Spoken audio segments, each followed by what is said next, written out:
韩浩应酬到深夜回来，看起来喝了不少酒，抱着我亲了几下之后就摇摇晃晃地倒头睡着了。我丝毫没有困意，给他盖好被子后，就去书房里兴致勃勃地策划起了下周末的惊喜。想起韩浩，我总是一脸幸福的。相恋4年，韩浩给了我从未有过的温馨和安全感，生生把我从当初的孤傲高冷变成了现在这副温柔恋家的模样。这几年，我们各自事业也都小有成就，一起买了房，生活的各方面都让我觉得越来越顺心如意。所以，我做了个重要的决定，准备向韩浩求婚了。什么女生不可以主动的真理，对我来说压根不存在。既然认定了韩浩是能让我有勇气步入婚姻的那个人，谁先开口又有什么区别呢？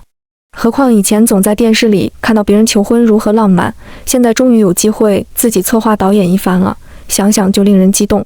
白天趁着韩浩不在家，我已经联系好了婚庆公司，帮我准备气球、鲜花和灯光牌等道具，周末的流程安排也已经拟定好了。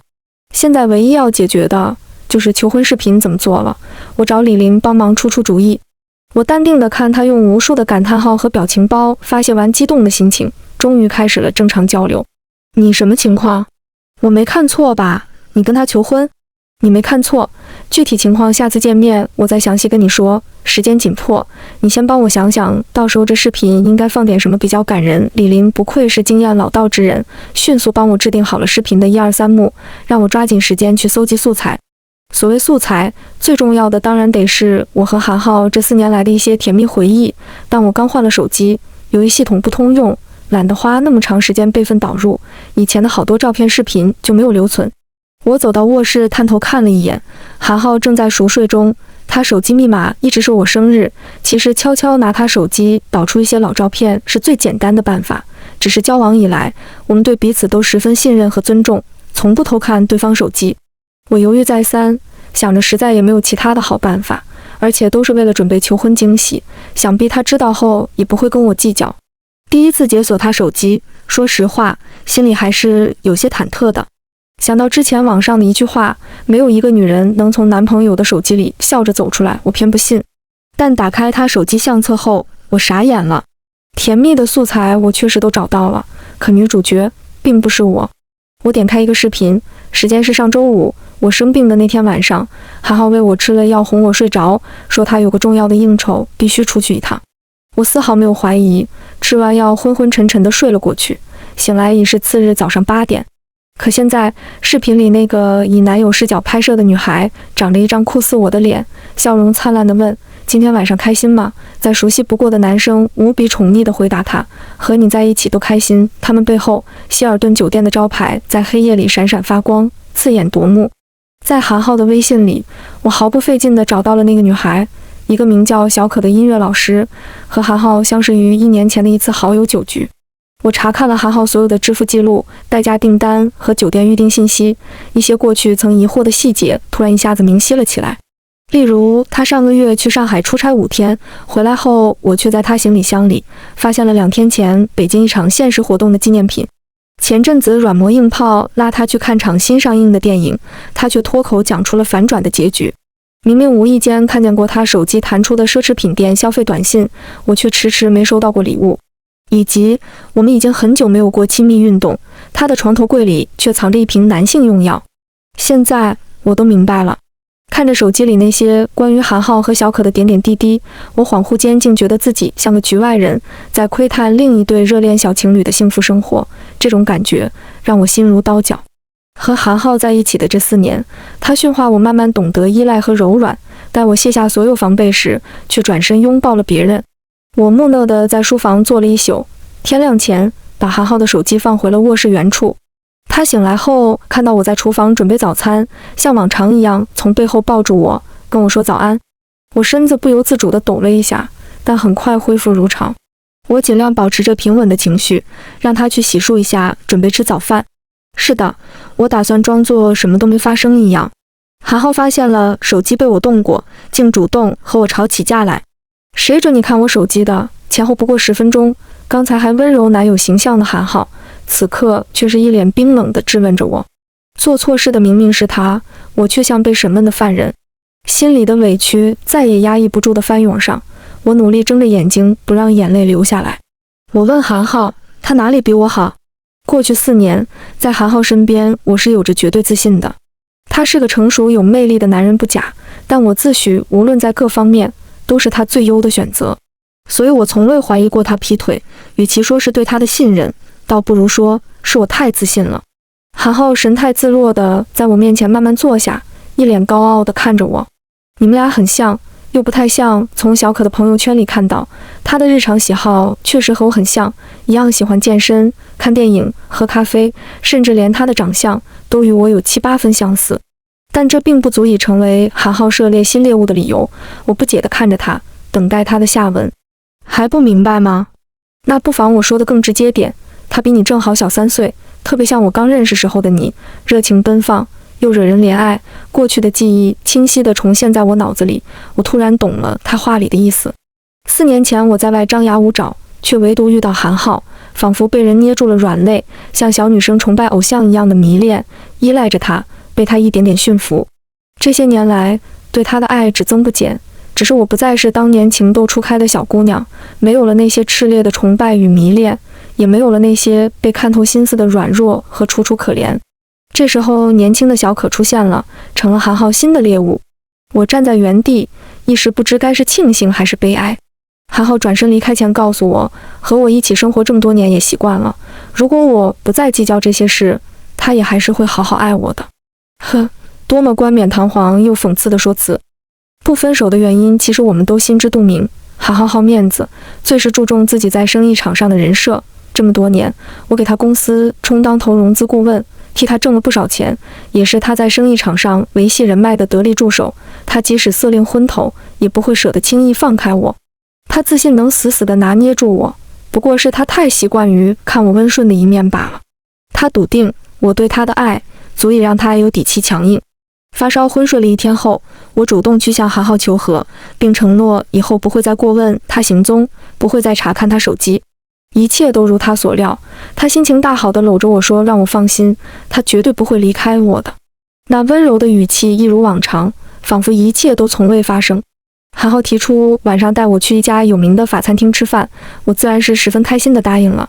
晚上，我换上一条半露肩的高开叉丝绒黑色长裙，配上一条淡银色锁骨链，随意挽起的长卷发，正好留出一缕微微遮面，既显慵懒又是风情。韩浩看着我的眼神明显炽热了许多，下了车特意一路搂着我的肩，似是在宣告主权。男人就是这样，即使他已另有新欢，也不妨碍他对你的占有欲。用餐时，我特意拿着手机，一直忙于和人聊微信的样子，直到韩浩终于憋不住想要开口询问我时，我抢先一步说要去下洗手间，便顺势将忘了退出聊天界面的手机留在了桌上。待我回来后，看到韩浩得意的神情，我就知道计划进展顺利。他看见了我和婚庆公司的对话，知道了我有心求婚的打算。我故作神秘地透露出下周末想要在家办个派对，到时候让韩浩空出时间，邀请所有好朋友来参加。韩浩欣然应允，他肯定猜得出我所谓的派对就是求婚，被一个条件很好的女友主动求婚，这是一件让他今后在朋友和生意伙伴面前都绝对有面子的事情。何况婚后我自然会更细心地帮他照顾家庭，事业上也会更尽力地帮他。既然我已承诺不再干涉他外面的风流事，那结婚对他来说就是有利无害。韩浩的小算盘我一清二楚，而这一切也都在我的计划中进行。他看惯了我对他温顺的样子，可他似乎忘了，我若真是只乖巧的小猫咪，这些年怎么能在生意场上拼杀出一番天地？我对他收起所有利爪，只是因为我爱他而已。我珍惜他给的温暖，为他改变，也曾真心想和他共度一生。但既然爱变了质，发了臭，那便让他坏死得更彻底一点吧。在最幸福的时候被踩在地上狠狠蹂躏，韩浩，只有让你站在与我相同的位置，你才会知道那时的我有多么难过。接下来几天，我以工作繁忙为由，几乎每天都早出晚归。韩浩公司这半年倾注全力筹备的大项目，到了招商融资的关键环节，而我则是制定招商方案和洽谈融资的负责人。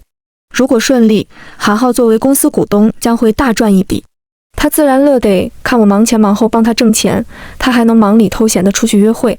我送给了韩浩一个招财进宝的小平安符，说这是找大师加持过的幸运物，能保佑这次项目顺利。韩浩一直都很信这些，立马把这个平安符挂在了他的车钥匙上，随身携带。他一定不知道，现在科技这么发达，一个外表看起来普普通通的平安符，竟然会有跟踪定位和声控录音的功能。每天只要韩浩开车出门，我都能在手机上清楚地看见他的行程轨迹。说实话，有时候我都不禁佩服起韩浩的大师级时间管理水平，能在繁忙的工作间隙还辗转于各种浪漫的约会活动，半夜去酒店开房，还能赶在天亮前回家。我不露声色的秘密监视着韩浩的活动，并留下了所有他和小可约会的录音证据，加上之前看他手机时偷偷保存下的视频和照片，一起发给了闺蜜李林，交代她帮我做一个催人泪下的视频。李林看到这些时震惊的程度，大概是听到我要求婚时的100倍，尤其是当我给他放最近韩浩每次约会的录音，听到韩浩和那个女孩激情呻吟的声音和那些不堪入耳的对话时，李林终于忍不住破口大骂了起来。骂完了，他握着我的手，一脸担忧地看着我，让我想骂就骂，想哭就哭。现在这样平静的让他害怕。我不想骂也不想哭，因为眼下还有更重要的事要做。韩浩一心期待的项目融资，我怎么能不交给他一份惊喜的答卷呢？我为这个项目本也是筹谋许久，前期早已铺垫打点好各种宣传和人脉资源，带着团队加班加点做出的招商方案，也得到了韩浩和他合伙人的一致称赞。现在凭着我在圈子的多年资源和专业的合作方案，招商融资一事进展十分顺利。但同时，我偷偷给韩浩最不想见到的一个人打去了电话。幽静的茶室包间里，对面的男人正在优雅地品着茶。我给老神打电话约他出来时，他不问我原因，只说了句时间地点我定，便挂掉了。他向来这样，做事不拖泥带水，神秘莫测，令我琢磨不透，也令韩浩琢磨不透。如果说韩浩那么骄傲自负的人也有克星的话，那这个克星一定是老沈。老沈是韩浩曾经跟了很多年的师傅，可以说是一手把韩浩从职场菜鸟培养起来的人。后来两人在生意决策上起了冲突，羽翼已满的韩浩便离开了老沈自立门户。这些年来，韩浩把老沈当作头号竞争对手，挖走了他不少客户和资源，明里暗里跟他较劲。其实我知道，老沈是他最想超越又最害怕的人，这是他的心结。而这次韩浩那个项目招商融资的成败，就是决定他是否能赢过老沈的关键。桌上放着我带来的方案书，里面有所有我给韩浩筹备的融资细节，但老沈丝毫没有翻开的意思，只瞟了一眼，便继续气定神闲地自顾自品茶。这个老狐狸一定要等我先开口。沈老师，听说您最近也在忙活一个大项目。爷，老沈放下茶杯，笑眯眯地看着我，那表情怎么看怎么像一只等着肉喂嘴边的狐狸。我也不再跟他绕弯子，论起打太极的话术，我怎么也不会是老沈的对手。我直截了当地告诉了老沈我的来意，我知道他正在运作着和韩浩的竞品项目，韩浩这次是要赢得先机，但如果他能提前掌握韩浩的融资动向，略施手段，那输赢就已见分晓了。我毫不怀疑老沈的能力和手段，也相信他有足够的野心要赢下这关键的一局，而我能给他提供的方案和信息，绝对是他无法拒绝的诱惑。老沈沉默了一会，看着我欲言又止。他问我在这场交易中想得到什么，我非常认真地回答他，想要韩浩一败涂地。这段时间我虚与委蛇地向韩浩服软示好，为的就是让他对我没有警惕心。他太自信对我的控制，或许从来没想过我会在他背后捅一刀，更是做梦也不会想到我能来找老沈。只可惜这么重要的项目，我掌握着这么多关键的信息，韩浩既没跟我签过商业保密协议，也没跟我签过雇佣合同，这才让我有机可乘。老沈和我达成了合作，收下了方案书，剩下的事只需交给他就好。他邀我一起去吃个饭，竟带我来到一家我最爱的湘菜餐厅。我爱吃湘菜，但韩浩不能吃辣，为了迁就他的口味，我也几乎很少再来了。我惊讶老沈怎么会知道我喜欢这家，难道是巧合？一回头，正撞上老沈看着我的眼神，竟然有几丝宠溺的笑意。我摇摇头，心想一定是我看错了。老沈给我点了一大桌子菜，全是我爱吃的。我咽了咽口水，但面上还是保持着礼貌性的矜持。我一边不紧不慢地吃着，一边心想，要是老沈不在，今天我定要把这一桌子端盘给他扫荡干净了。这时我瞥见老沈的嘴角扯了扯，怎么好像是在偷笑？这老狐狸是会读心术吗？我一脸怀疑地看着老沈，他却专心致志地大口吃起菜来，那享受美味的陶醉表情，我看吃播博主都没他看起来吃得香。被他所感染，我连日来紧绷的神经也突然放松下来，像他一样大快朵颐。吃着吃着，我的盘子里突然多出了几大块鱼肉，全是被剔好了刺的。我抬头看向老沈，他刚放下筷子，淡定地提醒我多吃鱼聪明。满桌的菜，唯独那盘香辣鲫鱼我几乎没动过，不是因为我不爱吃，是我吃鱼经常会被鱼刺卡住喉咙，所以一般在外为避免尴尬，我就干脆不吃鱼了。老沈看出我不敢吃鱼不奇怪，奇怪的是他居然这么细心地帮我挑鱼刺，我一时竟琢磨不透老沈今天葫芦里卖的什么药。放心吃吧，我没下毒，还是说需要我喂你？老沈一本正经地说出这句话，却把我吓了一激灵。我赶紧把几块鱼肉塞进了嘴里。茶足饭饱后，老沈提出要送我回家，对我婉言谢绝了。老沈也没过多坚持，只是临走前告诉我，如果被人欺负了，随时给他打电话。我本想问他为什么不问我出卖韩浩的理由，转念一想，这老狐狸八成已是猜到了个大概。不管怎么样，老沈的话还是让我觉得心头一暖。我向他道了谢，转身上了车。在车上，我收到一条短信，有些事不必一个人憋在心里，也不必一个人扛下所有。发件人老沈。举办惊喜派对的前2天，我终于抽出时间去看了眼那个韩浩口中年轻版的我。商住两用的小区里，一家装修还算精致的儿童音乐培训机构，韩浩的小情人正在里面给小朋友们上着钢琴课。看真人，其实她比照片和视频里更漂亮一些，笑起来确实有种青春洋溢的感觉，让我很难把眼前这个清秀可人的女孩和那个在床上用妩媚的声音勾引韩浩的女人联想到一起。其实刚开始我对她是没多大恨意的，一个年轻的女孩被韩浩拿下，以为谈了场甜甜蜜蜜的恋爱是件很正常的事。可直到我在平安符的录音里发现，这女孩远远没有我想象的那般简单。她不但知道我的存在，还多次耍手段挑拨韩浩，帮他想办法如何既瞒着我继续利用我，又不耽误他们的约会。那话里话外的心机和精明劲，让我都忍不住想给她拍手称赞。外面有几个等待着接孩子下课的妈妈正在闲聊讨论。这个小课老师人美嘴甜，性格又好，不知道有没有男朋友脸，要是单身的话，把我侄子介绍给他多好。娇娇妈妈，你可拉倒吧，人家小可老师有男朋友的，我上次亲眼看见开着大奔来接他的，手里还拎着香奈儿的礼物呢，2个人的叫一个甜蜜哦。我站在一旁默不作声的冷笑，突然改变了心里的计划。原本我是打算过来探个底后，花钱找几个小混混来这里闹闹事，给小可点教训的。但听完几个妈妈的讨论，我突然觉得还是让这对甜蜜的有情人一起身败名裂比较好。我在前台编造了一个假名，谎称给自己孩子报课，用微信小号成功混进了这里的家长群，成了学生家长之一。前台小姑娘笑盈盈地告诉我，平时可以在群里多和其他妈妈们沟通交流，互相分享教育心得。我微笑着点头说好，我一定会认真分享的。回家的路上，老沈给我发来信息，告诉我一切准备妥当，问我真的不后悔吗？我想了想，给他的回复道，该后悔的人不是我，我让老沈先按住消息，等2天后来个致命一击。过了好一会儿，老沈突然给我打来电话，莫名其妙地蹦出一句，等这事了结后带你去游乐园玩吧。我听到这句话，差点一口热咖啡呛死了自己，咳了半天才缓过来劲。我简直无法想象我和老沈一起走在游乐园是什么样子。我觉得我们俩这岁数结伴去公园遛弯可能还靠谱点。但这话我没敢跟老沈说，我略忐忑的试探性问他，沈老师，你最近对我怎么好像有点什么？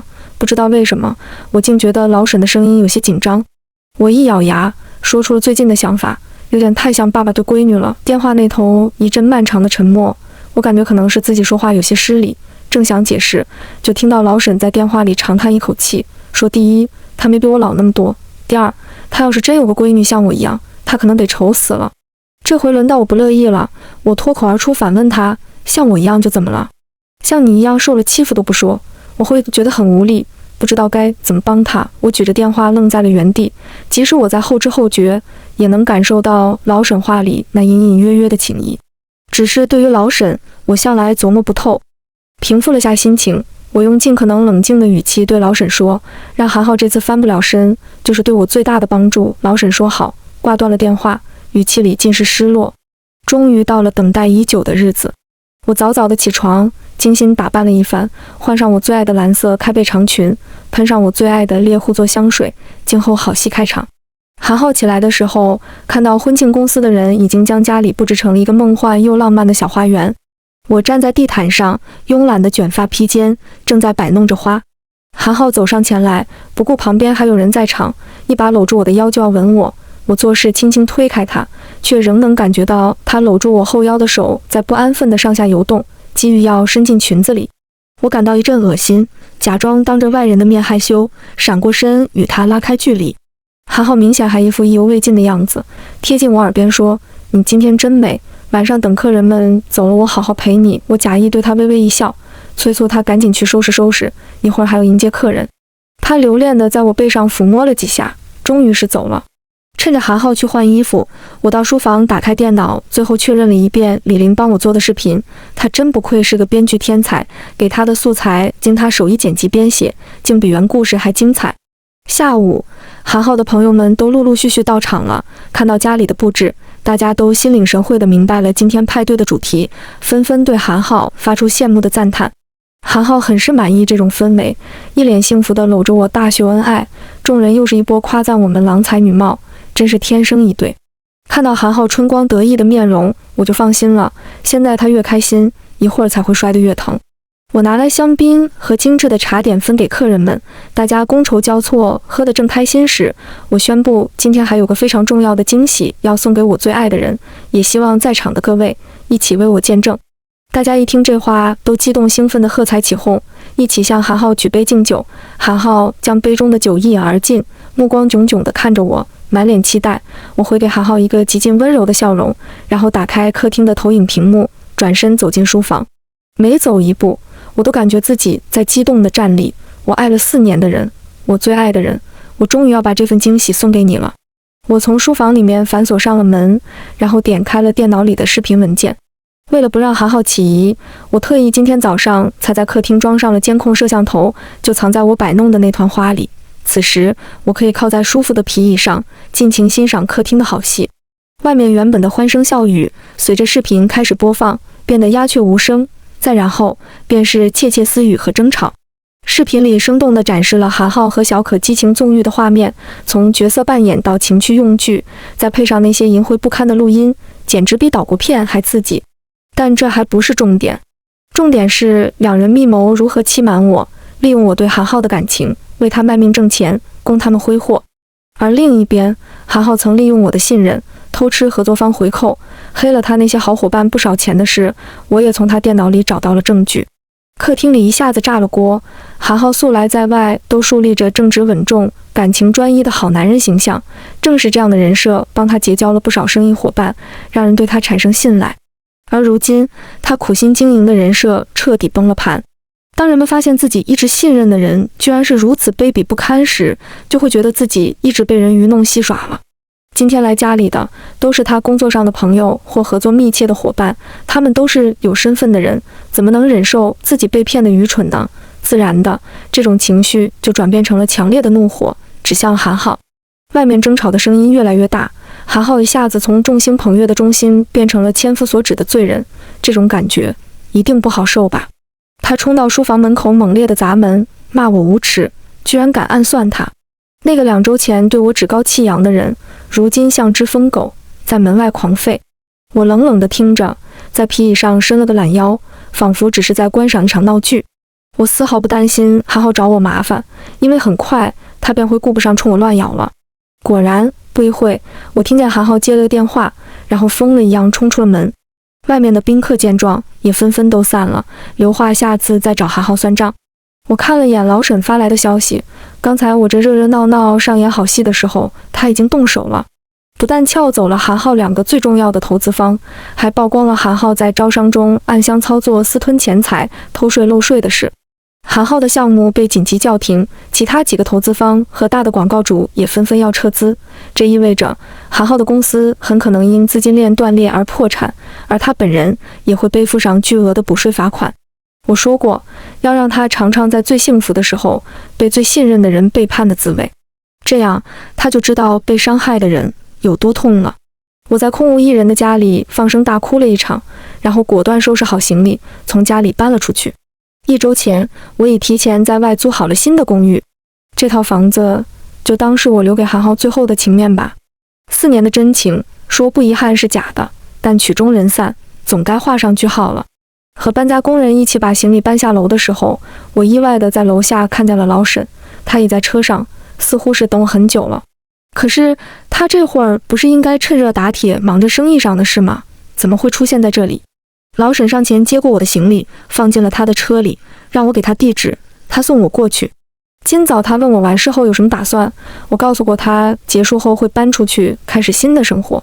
我一时情绪还没转化过来，愣愣地看着他，他直接轻轻抓住我的手腕，将我拉进了车里。老沈上车之后，从后座拿过一盒包装精美的巧克力递给我，我哭笑不得说：“沈老师，送女孩子巧克力这个事，是不是太老套了点？”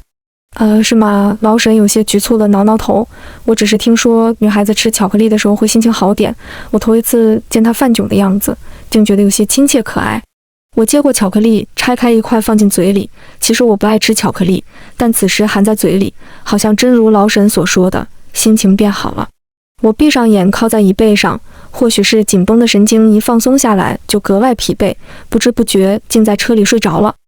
醒来时发现车已停在了我新公寓的车库里，我身上还盖着一件男士外套，上面有好闻的木质香。我把外套还给老沈，正准备下车时，听见他在一旁轻声说：“今天从圈内同行的口中听说了我的事，之前他只猜到了个大概，没想到我经历的远比他想的残酷。”我耸耸肩，转头对老沈灿然一笑，告诉他都已经过去了，明天依旧会是明媚的阳光和美好的生活。老沈沉默不语地盯着我看了一会儿，突然伸出手来揉了揉我的脸，一脸生闷气的样子。他力道有点重，揉得我生生发疼。我瞪大眼睛看着他，不懂他突如其来的情绪。没事，就突然想揉你脸，这还是我认识的那个成熟稳重的老狐狸吗？不是跟你说过，被欺负了可以找我吗？为什么从来不说？我一时语塞，他居然是因为这个生闷气吗？这不是没事吗？老沈霸道的一把将我脑袋按在了他怀里，没给我继续说下去的机会。车内封闭的空间里，我贴在老沈胸口，能清楚听到他的心跳在慢慢加快。丝质衬衣下，他肌肤的温度高得可怕。很快，我便感到自己的脸也在发红发烫。老沈将下巴抵在我的脑袋上，用略带低沉嘶哑的声音说：“以后让我保护你好吗？我从没想过，如此霸道总裁的戏码有一天会在我和老沈之间上演。”虽然当下的气氛非常暧昧，他的声音也极具魅惑，但我并不想再当一遍傻白甜的女主角，于是逃也似的下车跑走了。后来，老沈给我留言说，把行李都放到了我门口，半小时内会有2个家政阿姨来帮我打扫收拾新家。他没有步步紧逼，这让我长松一口气。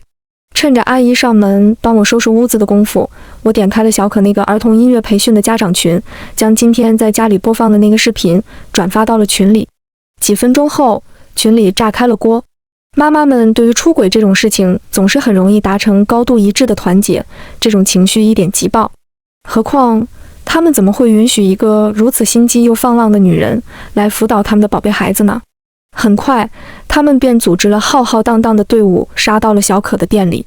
有好事者在群里发视频直播店里的盛况，家长们挤在前台要求退款和赔偿。小可被一个脾气暴躁的妈妈直接一个耳光打倒在地，她头发凌乱地瘫坐在地上，哭得楚楚可怜。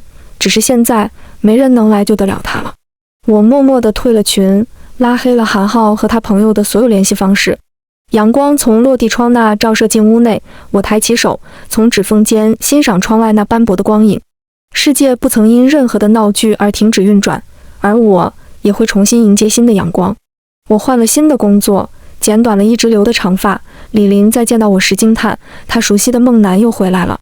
本以为老沈不会再来找我，没想到几天后，我打开门准备下楼扔垃圾，正看见几个工人在往隔壁搬新家具。我侧身准备让过，一个熟悉的身影却出现在了我面前。旁边工人问老沈沙发放在客厅的哪边，我惊讶的下巴快掉在了地上。老沈居然搬到了我隔壁。老沈微笑着跟我打招呼，还没等我开口，就把我拉到了一边。他说这几天有些收尾的事要处理，所以没来找我。我心想，您忙您的，我也没要您老人家搬过来啊。正准备开口说，沈老师，老沈突然转身把我逼到了墙边，用他修长的双臂封住了我的所有退路。别叫我沈老师，以后叫我宁远吧。老沈俯身在我耳边低声说，还有我想你了。沈宁远，你能不能先放开我？旁边还有人在老狐狸的挑逗，真是要命。我害怕我再过一会儿就扛不住了，只想赶紧躲开他。看我双脸憋得通红，老沈坏笑着松开了我，说好，不着急。他半倚在门边，一脸无辜地说，你看我今天刚搬过来，家里乱成一团的，不知能不能到我善良的邻居家里蹭顿晚餐呢？我信他个鬼，他像是没饭吃的人吗？打个电话就有人给送过来了。我一边借口着今天身体不适，一边瞅准机会想溜走。老沈也不拦我，转身逃跑时，我听见他在我背后悠悠地说，楠楠，我们来日方长，晚安。